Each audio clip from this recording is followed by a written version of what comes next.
Eye on Agriculture with Britton Rucker. USDA's disaster relief enters stage 2, but this round is trickier. What farmers hit by 2023-24 weather losses need to do right now. Plus, cattle markets remain strong heading into 2026, but analysts warn of bumps ahead. What those are and how to avoid them. A good evening and welcome into Eye on Agriculture. I'm Britton Rucker.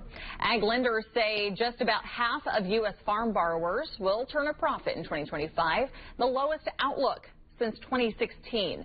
A new ABA Farmer Max survey shows only 52% of producers are expected to stay in the black this year as soft commodity prices, high input costs, and high interest rates continue to squeeze margins.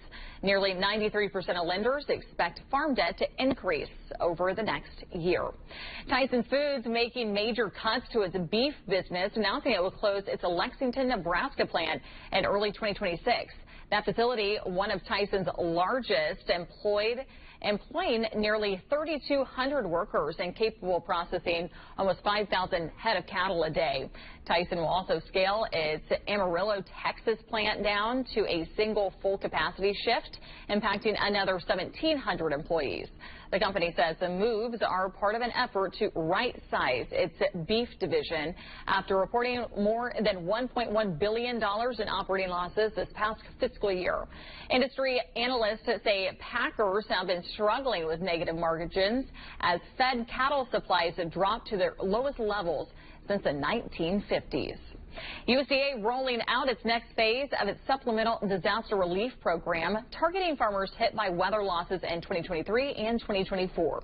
Stage 2 expands eligibility to producers who suffered shallow losses, those that didn't trigger crop insurance payments, as well as quality losses that weren't covered in previous programs.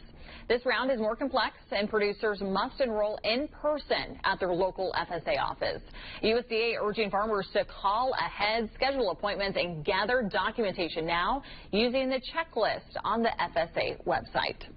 Cattle Fact says the beef industry is still on solid footing, even as uncertainty grows heading into 2026. Analyst Kevin Good says that tight supplies and strong demand pushed cattle prices to historic highs this past year. Good forecasts a modest price correction ahead of tariffs ease and the Mexican border reopens, but says the fundamentals remain strong. Overall, Good says the outlook for cow-calf producers in 2026 is still profitable thanks to long-term demand and real dollars flowing back into the system. All right, still ahead on Eye on Agriculture, we're taking a closer look at the virus outbreak in horses that led to the cancellation of rodeos here in Kansas. Make sure to stick around.